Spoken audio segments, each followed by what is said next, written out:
Now, breaking news from WRAL. Coverage you can count on.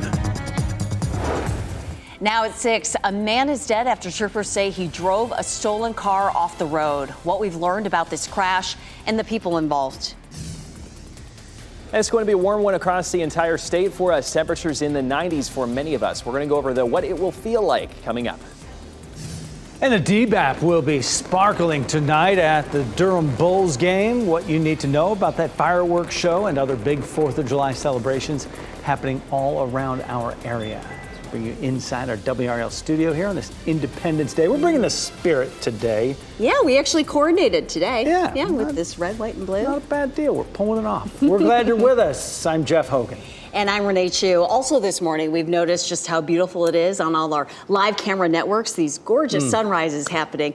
But first, let's take a look at the rip current risk with meteorologist Anthony Baglione for all those folks headed to the beach today. Yeah, I'm sure the beaches are going to be very packed for us as we go through the next couple of days. We're seeing temperatures currently in the 70s across our area. At the beaches, though, I want to make you aware we are looking at moderate rip current threats for just about all of our beaches. So that's something to be very mindful of as you head out and about. It may be a little bit deceptive that we could see some of those kind of higher rip current threats, if you will.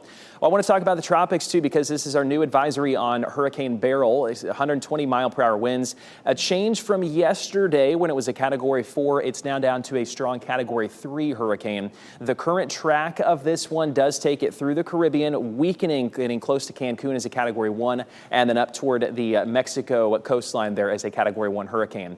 Coming up here, and the next time we meet, we're going to talk about our July 4th weekend, go over specifics for a chance of some showers and storms, guys, here in a few. Breaking news we're following this morning. A man is dead after a rollover crash near Smithfield. It happened on Cleveland Road around 1:15 this morning. Nick Perlin went to that scene, and the WRL Breaking News Tracker tells us some interesting facts about this. There was also a woman in the car at the time of the crash.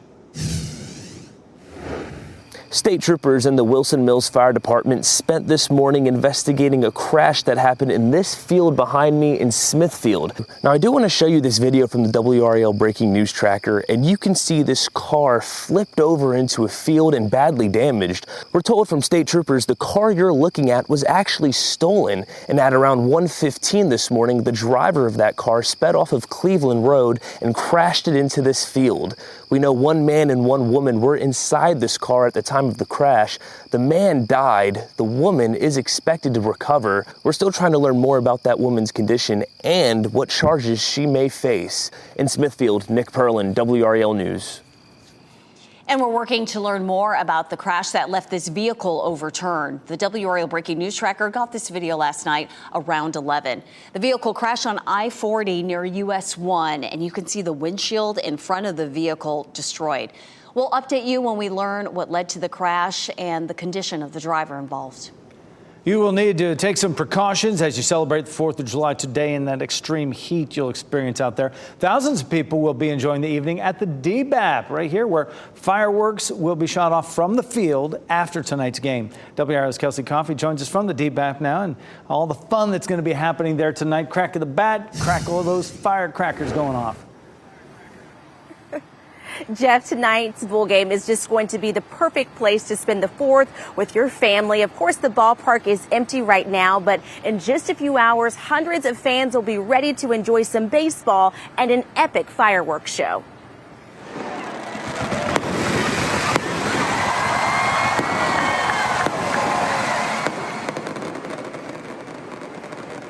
And you're looking at video now of the show last year. Buying a ticket to tonight's game will guarantee your seat for the fireworks show. Gates will open for general admission at the end of the 7th inning to watch the show, but space inside the ballpark will be limited. Now, tickets are still available online. The game will start tonight at 6:35, and the fireworks show is scheduled for 9:15. Kelsey Coffey, WRAL News, live in Durham. Hurricane Beryl is making its way toward the Cayman Islands this morning. Overnight, it weakened slightly to a Category 3 storm. It has killed 7 people and caused widespread damage in the Caribbean. Jamaica is still under a state of emergency this morning after Beryl passed by the island yesterday. This footage shows fierce winds and rain slamming the nation. No deaths have been reported in Jamaica. Meantime, in the U.S., a hurricane advisory notice has been issued in Texas. Barrel's path uncertain. State authorities have warned people in coastal areas to be prepared over the holiday weekend in case tropical weather reaches the Gulf Coast. Cornwallis Road in Durham is back open this morning after two cars crashed into a tree that had fallen onto the road near Bainbridge Drive. Video from the WRAL breaking news tracker shows emergency responders on the scene. Police tell us the tree fell onto the road and knocked down a power line before 10 last night. Two cars then ran into the fallen tree. No one was hurt. A driver is hurt after crashing her SUV through a building in Moore County. See the result of that. Look at this. The video from the WRAL breaking news tracker shows the damage to that Toyota. Troopers tell us the driver had some sort of medical emergency before the crash yesterday afternoon. It happened on US 1 north of Adkin Road in Vass. The troopers say no one was in the building when it was hit. The driver is expected to be okay. Warrants reveal new disturbing details in the deaths of London and Blake Devon. They claim Avante Devon forced others to help her hide the deaths of her two adopted children. According to records, Avante Devon forced a sibling to buy tools to dismember Blake after he died in 2017 from starvation and abuse. Records show she made a family friend impersonate him during a state check-in. After London died, warrants say Devon forced a former household member to remove and destroy carpet, flooring, and other evidence. One defense attorney says Devon could face the death penalty unless her team proves her innocence or gets her a less severe punishment. What would they have to determine? You look for those mitigating factors. You know, did they have serious mental illness? You know, what was their life growing up? Warrants say Avante Devon told one of her adopted children to take the blame because she would get the death penalty. But that person wouldn't due to their age. She's due back in court July 17th. It could take months before a verdict is reached. A warning about a topic we've been discussing. Drownings are on the rise. An 18-year-old died yesterday after being pulled from the ocean in Nags Head. Two other swimmers made it to shore. Tuesday night, a Carborough man died when he drowned while swimming in Jordan Lake. Chatham County officials identified him as Eduardo Martinez. He was visiting the lake with family. They saw him struggling in the water but couldn't help him. This is the third drowning at the lake since May. You'll notice more law enforcement patrolling the roads and waters today and throughout the weekend. Operation Dry Water begins today. Operation Firecracker Booze It and Lose It has already begun. The annual campaigns promote sober boating and driving during the holiday. Operation Dry Water runs until Saturday. It reminds people to stay vigilant on the water while working to reduce crashes and fatalities during the busy holiday week. A man who was killed in a shootout with Fayetteville police has been identified now. This happened Tuesday at an apartment complex while officers were trying to serve a first-degree murder warrant. Police say Shakur Williams barricaded himself inside an apartment for hours before coming out and exchanging gunfire with officers. He died at the hospital. Williams was wanted for the murder of Willie Russell back in May. That happened on Seneca Drive. 3 Fayetteville officers there and an SBI agent are on administrative leave. Today, the team from Beyond the Call of Duty will stop at the Wake County Sheriff's Office with their traveling fallen law enforcement memorial. It's called End of Watch Ride to Remember. The group is on a 73-day ride to honor fallen officers throughout the country. And while here, they will honor the life of Deputy Ned Byrd. He died in 2022. President Biden says he is staying in the presidential race, even as more Democrats ask him to bow out. The president and vice president held a conference call with campaign staff yesterday. Officials say he was direct, saying to aides, quote, "Let me say this as clearly as I possibly can, as simply and straightforward as I can. I am running." A new Wall Street Journal poll shows that the president is falling further behind former President Trump. Biden now trails by 6 points. 80% of people surveyed said they consider the president too old to run again. Good morning, I'm Chris Lovingood in the WRAL Live Center. Some shocking images coming out right now from Lebanon. This is between an exchange of airstrikes between Hezbollah and Israeli forces. Hezbollah is the Lebanese militant group, and efforts are happening internationally to stop a war from starting on that front while Israel is in its war campaign against Hamas in Gaza. But you'll see right here the fires that are on these lands. That's actually farmland that is on fire on both sides of the Lebanon and Israel border there. So you just see how intense the smoke is, as well as they're trying to clean up efforts there. But in terms of a ceasefire in both between Israel and Hamas and between Israel forces and Hezbollah, doesn't look like that's happening yet. Chris, thanks. Today it's going to feel like triple digits, and a cooling shelter will be open in Durham today. It's opening this afternoon at 2 and will operate until the high heat backs off. At the Durham Rescue Mission, crews are working to provide space for anyone in need of cool shelter and food. If you're driving to a 4th of July cookout or pool party today, here are the best and worst times to be on the road. AAA reports the best time to travel today is before noon. You may want to avoid being on the road between 2 and 7 p.m. Those will be the busiest hours. Then tomorrow you'll have the best luck driving before 10 a.m. 11 a.m. to 4 p.m. will be the most congested time that day heading into the weekend. If you need to grab last-minute supplies today, some grocery stores will be open. Target and Walmart locations will be open during regular hours. Other local retailers may have different hours, so it's a good idea to call ahead. Post offices and most banks will be closed today. Local government offices and libraries will be closed. 10 after 6 on your 4th of July holiday. Coming up, some firefighters in California are suffering injuries after working to contain a wildfire there. We'll bring you new video from the Thompson fire as it is slowly being contained.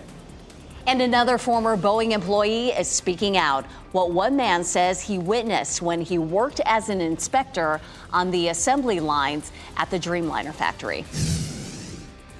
As we get started here on our July 4th holiday, things are looking very quiet across our region right now, but there's some moisture up to the north. We're going to talk about if that could affect our fireworks forecast heading through tonight. Coming up.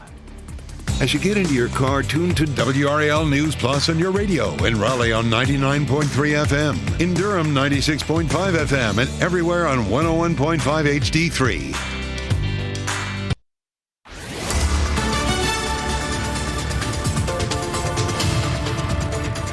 Welcome back. The time now is just about 6:14 here on this July 4th morning. We are still continuing to track a lot of the heat across the area. We've had excessive heat warnings outlined there in that darker color contour.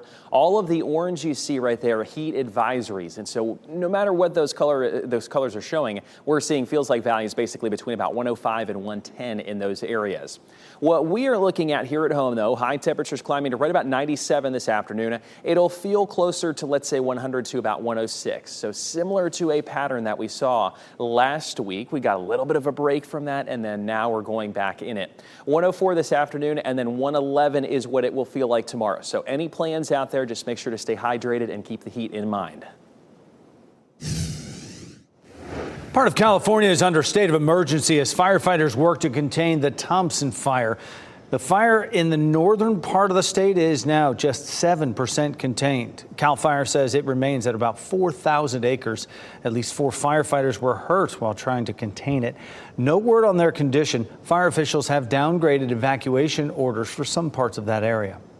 A former Boeing inspector is alleging scrap parts were used on the assembly lines at the 787 Dreamliner factory in Everett, Washington. Merle Myers worked as a quality control manager at Boeing for 30 years. He estimates that beginning in the early 2000s, about 50,000 parts that were deemed unsuitable to fly were taken out of an internal scrapyard and then used to build planes. He says those parts range from small items like screws to more complex assemblies like wing flaps. Meyer says this was done to meet deadlines. He also believes this is still going on based on conversations with current employees.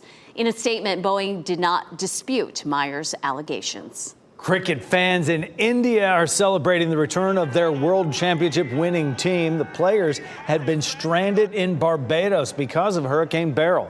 They won the World Cup there last week, and they were supposed to come home Sunday, but the airport in Barbados had to shut down its operations because of the storm. Carborough town leaders are reminding people to be aware of their surroundings after a rise in bear sightings. The police department did not say where or when the bears were spotted.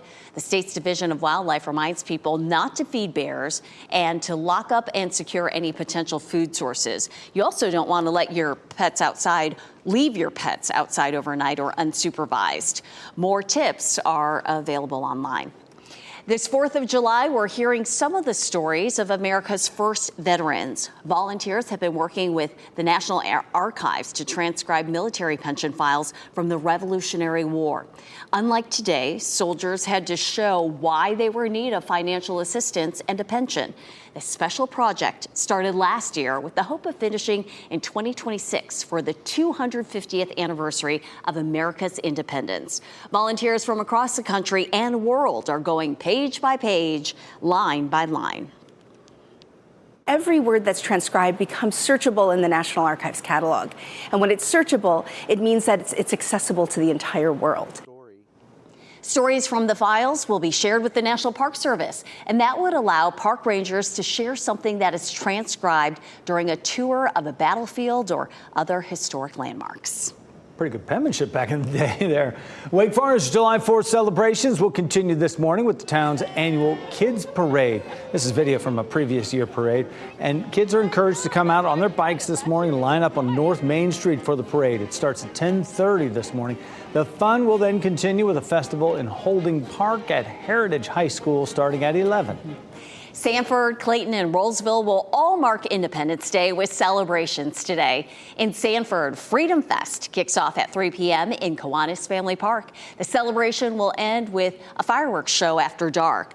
Clayton will celebrate the holiday with fireworks as well, starting at 5:30 in the downtown area. And the town of Rollsville expects thousands to come out to its annual 4th of July celebration at Redford Place Park. The event is from 5 until 9:30 tonight, and fireworks are scheduled for 9:15. And if you're staying in tonight, we have you covered. You can catch the fireworks show right here on WRAL with the Macy's 4th of July Fireworks Spectacular tonight. You can watch it live on WRAL from 8 to 10 p.m. If you're not staying in and you're going driving, be careful out there today. Holiday travel, it'll be busy if you're headed towards the beach. Anthony Baglione in the WRAL Severe Weather Center right now. That beautiful look from Carolina Beach. Yeah, I found our own firework in the sky here to start us off this morning. Beautiful for us. That sunrise coming up. I'm sure lots of people are going to be out there at the beaches, the lakes, wherever you are going today. Of course, yes, as Jeff was saying, just make sure to be careful. We are looking at moderate rip current threats along our coast today. It looks okay right now, but just as always, make sure to pay very close attention to those flags out there. If you're headed to the beaches, if you're going to fireworks tonight, we would love to see how you are celebrating this 4th of July. So go to WRAL.com and search Weather Watchers. We'll try and get some of those pictures on air either this morning, tomorrow, do kind of a recap of that. It's going to be, I'm sure, a lot of people out and about for the next couple days. Moderate rip current threats along our coast, so you see it drop off a little bit down toward Wilmington, but still just plan on moderate rip current threats if you're headed out. So that way you can be safe and just kind of take some extra precaution. Otherwise, you should be okay. Temperatures across the state, we're starting off warm already. We're at 73 there, Kitty Hawk along the Outer Banks. We're in the 70s for the majority of us. 61, a nice comfortable reading there in Boone. We are going to heat up pretty decently though through the next couple of hours, and unlike yesterday, feels like values today are back in the 100s. So we should be feeling like 104 this afternoon, 111 tomorrow, and then that will continue into Saturday. Sunday does look a little bit better, and I'll show you the kind of rain chances here in the next little while, but that's why those temperatures start to go down just a little bit, is because we get some more rain chances. Fireworks tonight, on the whole, looking fine. We do have a chance of just a few spotty storms coming through, and so I'm going to walk you through on Featurecast what that entails. Here's the wide view. We start you off this morning. We are fine. No issues here if you're traveling across the area. We should be nice and dry. We go closer to lunchtime, still looking fine, but you notice up to our north, there's a front that's just close to us. It may try and get a little bit farther to the south there, with the cutoff really being about the triangle for some spotty showers and some thunderstorms. This is not severe weather. It's not really a big organized system, but it's enough where they could pass on through. You may need to give it 10-15 minutes or so, and then it will move on out. I don't think it's big plan canceling rain tonight. We look over the next couple of days, though, the next 7 days or so, we're looking at potentially 2 to 2.5 inches of rainfall around the triangle and points to the west, and then 1.5 inches there for Goldsboro and Wilson. That would come in here this weekend as we get into next week. Scattered shower and storm chances, 100 degrees there on our Friday, upper upper 80s and low 90s, guys, into next week. Anthony, thanks. It's a holiday classic that we hope you came hungry for. The Nathan's annual hot dog eating contest returns today. Why a new champion is guaranteed to be crowned. And we're getting our first look at the Little Mermaid's new baby, the newly released pictures of Halle Bailey. And here's a look at the winning lottery numbers.